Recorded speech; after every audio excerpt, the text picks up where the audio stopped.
హైదరాబాద్లో అభివృద్ధి జరగలేదన్నారు. చెప్తే దానికి ఒక 10 పేజీలు ఉన్నది, కానీ టైం లేదు.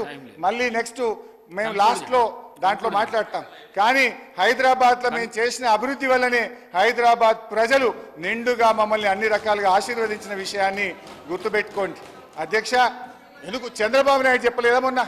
మొన్న ముఖ్యమంత్రిగా ప్రమాణ స్వీకారం చేసి ఎన్టీఆర్ ట్రస్ట్ భవన్లో మాట్లాడుతూ నేను అభివృద్ధి చేసిన, నా తర్వాత వచ్చిన కేసీఆర్ గారి ప్రభుత్వం హైదరాబాద్ను బాగా అభివృద్ధి చేసిందని చంద్రబాబు నాయుడు వీరి గురువు అన్నదేమో వీరి సహచరుడు కూడా చెప్పింది కదా అధ్యక్ష. ఇకపోతే 8 నెలల కాంగ్రెస్ పాలన చూసిన తర్వాత ఒకటి అనిపించింది అధ్యక్ష, నమ్మి నానబోస్తే పుచ్చి బుర్రలైనట్లున్నది అధ్యక్ష వీళ్ళ పాలన. కేంద్ర బడ్జెట్లో తెలంగాణకు అన్యాయం జరిగింది. రాష్ట్ర బడ్జెట్లో చూస్తే అభయహస్తం కాస్త శూన్యహస్తంగా మారింది అధ్యక్ష. వాస్తవిక అంచనాలతో రూపొందించిన బడ్జెట్ అని మంత్రి గారు చెప్పినా బడ్జెట్కు వాస్తవికతకు చాలా దూరం ఉంది అధ్యక్ష. ఇది ప్రజల బాగోగులు కేంద్రంగా తయారైన బడ్జెట్ కాదు. రాజకీయం ఎక్కువ, ప్రజల కోణం తక్కువ. 6 గ్యారంటీలకు అనుగుణంగా హామీలు కనబడలేదు అధ్యక్ష. బడ్జెట్ ప్రసంగంలో బట్టిగా చెప్పినట్టు సంపద వల్ల సమర్థత రాదు, కానీ సమర్థత వల్ల సంపద వస్తుంది అనే విషయాన్ని వారు గుర్తుపెట్టుకోవాలి. ఈ ప్రభుత్వానికి సమర్థత లేదు, వాస్తవిక అంచనాలు లేవు, అందుకే ఆశించిన సంపద రావడం లేదు. ఫలితంగా ప్రజా సమస్యలు పరిష్కారం కావు అనే నిరాశ ఈ బడ్జెట్ మిగిల్చింది. రాబోయే బడ్జెట్ అయినా ఆశాజనకంగా ఉండాలని కోరుకుంటున్నాను. ఇక నుంచి అయినా ఈ ప్రభుత్వం రాజకీయాలు కేంద్రంగా కాకుండా ప్రజలు కేంద్రంగా ఆలోచించే సద్బుద్ధిని ఆ భగవంతుడు ఈ ప్రభుత్వానికి ప్రసాదించాలని కోరుకుంటూ నమస్కారం. వ్యవసాయ డిస్ట్రిబ్యూషన్స్ ఉన్న దగ్గర మేము మీటర్లు పెడతామని ఒప్పందాలు చేసి సంతకాలు చేశారు అధ్యక్ష. ఈ సంతకాలు పెట్టింది ఎవరు అధ్యక్ష?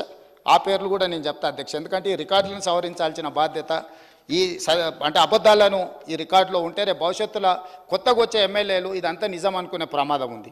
ఇందులో సంతకాలు పెట్టిన దాంట్లో అధ్యక్ష తెలంగాణ రాష్ట్ర ప్రభుత్వం తరఫున Ajay Mishra IAS, special chief secretary energy department government of Telangana, discom southern power distribution company of Telangana limited నుంచి శ్రీ జి రఘుమారెడ్డి, అదేవిధంగా అధ్యక్ష వీరు సదరన్ డిస్కామ్ నుంచి, అదేవిధంగా discom northern power distribution company of Telangana limited నుంచి ఏ గోపాలరావు.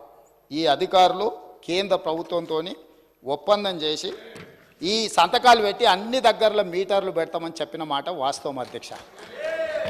ఈరోజు తమరి ద్వారా తెలంగాణ సమాజానికి నేను స్పష్టమైన వివరాలను తెలంగాణ సమాజానికి నేను చెప్పదలుచుకున్నాను. జనవరి 4, 2017 నాడు కేంద్ర ప్రభుత్వంతో నరేంద్ర మోడీ గారితో ఆనాటి తెలంగాణ రాష్ట్ర ముఖ్యమంత్రి కల్వకుంట్ల చంద్రశేఖరరావు గారు మేము డిస్ట్రిబ్యూషన్ ట్రాన్స్ఫార్మర్లకు 100% 6 నెలల లోపల మీటర్లు బిగిస్తామని, అదేవిధంగా ఇండ్ల గృహ వినియోగదారులకు కూడా 2018 డిసెంబర్ లోపల 500 యూనిట్లు వాడే వినియోగదారులకు, అదేవిధంగా 200 యూనిట్లు వాడే వాళ్లకు 31 డిసెంబర్ 2019 లోపల మీటర్లు బిగిస్తామని నరేంద్ర మోడీ గారితో ఒప్పందం చేసుకున్న మాట వాస్తవము. ఈ అధికారిక రికార్డులను తమరి ద్వారా అబద్ధాలు సభను తప్పుదోవ పట్టించిన హరీష్ రావు గారికి నేను ఇస్తున్నా. అదేవిధంగా వారు మాట్లాడిన అబద్ధాలు అన్నిటిని కూడా రికార్డులను తొలగించి ఆ రికార్డులను సవరించాల్సిందిగా తమరికి విజ్ఞప్తి చేస్తున్నాను అధ్యక్ష. తమరి ద్వారా వారికి రికార్డు నేను ఇవ్వదలుచుకున్నా, ఎందుకంటే ఆ కాగితాలు ఎక్కడున్నాయో మాకేం తెలుసు, మీరేంది అని. అందుకే అధ్యక్ష మా వెంకటరెడ్డి గారు ఒక మాట చెప్పారు, వారికి హాఫ్ నాలెడ్జ్ అని. వారికేమో హాఫ్ నాలెడ్జ్, పెద్దానికేమో ఫుల్ నాలెడ్జ్. ఇక మేము ఏం చేస్తాం అధ్యక్ష?